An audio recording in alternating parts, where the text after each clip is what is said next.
Moro National Liberation Front member ako. Kombatan ko ako. Allahu Akbar! Kombatan ako. Allahu Akbar! Tapos na yung away natin. Tapos na yung gera. Ang hangad namin ay kapayapaan. Subalit, paano natin maabot ang kapayapaan kung wala tayong magandang direksyon? Allahu Akbar! Magkakaroon ng magandang direksyon kung ang presidente natin may problema. Mga kapatid, sumisigaw naman ako. Hindi po ako galit. Nilalabas ko lang ang aking salubin. Sayang naman yung binili ko ng ticket. Ang layo ng Basilan, pumunta ako dito para lamang makila ko sa rally na ito. Alam ko, mayroong gantimpala mula sa Diyos na ibibigay sa atin. Allahu Akbar!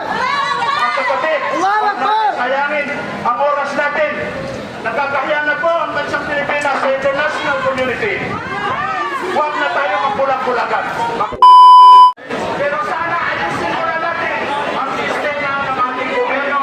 Lalo na sa kasalukuyan, nagkakahiya na po ang sitwasyon natin. Nagkakahiya nyo, magsasin ninyo, ang dami na umalis ng investment mula dito sa ICR. Sa amin na lumipat sa amin, sa Davao! Matino ang gobyerno namin doon. Matino ang gobyerno namin sa Mindanao. Punta kayo sa Davao! Pamisahe mula sa mga kapatid natin. Kasi ko ay nagkikisa sa panawagan na maging matiwasay ang ating bansa at maging proud tayong ipangalandakan sa mundo na tayo ay mga Pilipino. Kung tanungin mo yung mga OFWs natin ngayon, nahihiya sila bilang Pilipino. Allahu Akbar! Allahu Akbar! Allahu Akbar! Secretary Johnny, suminyas ako sa'yo ng peace. Sinagot ko ako ng peace. Magkakasama tayo dito. Magkakapatid po tayo dito. Pero pinakagin kami. Kung sino kami mga taga-Mindanao, mayroon kami isang salita. Sana po, panalangin natin sa Diyos na magkakaisa tayo muli at gagabayan tayo muli. Mamulat yung mga leader natin, mamulat sila at sana po ay pupunta tayo sa isang direksyon na kung saan nagkakaisa po tayo. Tingnan ninyo yung ginawa dito sa atin ngayon. This is a classic example of oppression. Why? Wala ko kaming dalang alas. Kundi mga flappers lang. Bakit ganito ang balikada? Parang kinulong nyo na rin ang Pangulo doon sa Malacanang. Wala kaming dalang ano. Pumunta kami dito peacefully with our loving heart with this country. Ako po, sabihin ko sa inyo, Moro National Liberation Front member ako. Kombatan ko ako. Allahu Akbar! Kombatan ako. Allahu Akbar! Tapos na yung away natin, tapos na yung gera, ang hangad namin ay kapayapaan. Subalit, paano natin maabot ang kapayapaan kung wala tayong magandang direksyon? Allahu Akbar! Magkakaroon ng magandang direksyon kung ang presidente natin may problema! Mga kapatid, sumisigaw naman ako. Hindi po ako galit. Nilalabas ko lang ang aking salubin. Sayang naman yung binili ko ng ticket. Ang layo ng Basilan, pumunta ako dito para lamang makila ko sa rally na ito. Alam ko, mayroong gantimpala mula sa Diyos na ibibigay sa atin. Allahu Akbar!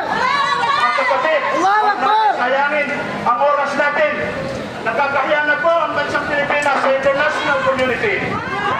Huwag na tayo magbulag-bulagan. Magtulungan po tayo. Ulit, kami po ay nagpapasalamat sa kawanihan ng pulisya sa pamumuno ng Secretary of the LG, Sir Johnny Rimulya. Salamat kami na ganito man ang ginawa ng gobyerno sa atin. Hindi kayo yun. Kasangkapan lang kayo mga kapatid. Ganito man ang ginawa. Pero saan ang mapimpa po namin? Alam ko, tingnan nyo yung mga mukha ng mga pulis natin. Malungkot sila. Malungkot sila. Kasi sila, nadaranasin nila, nakakama sa rin nila. Kung maging sitwasyon natin ngayon mga kapatid. So, diyan na lang po. Maraming salamat at sa muli nating pagkikita, inshallah. Secretary, mabuhay po kayo. Mabuhay po ang bansang Pilipinas. Allahu Akbar!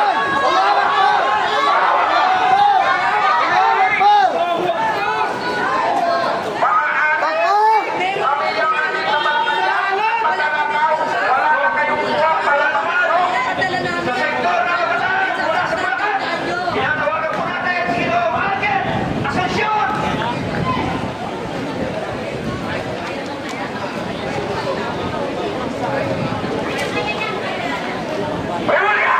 Tangina na!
Okay,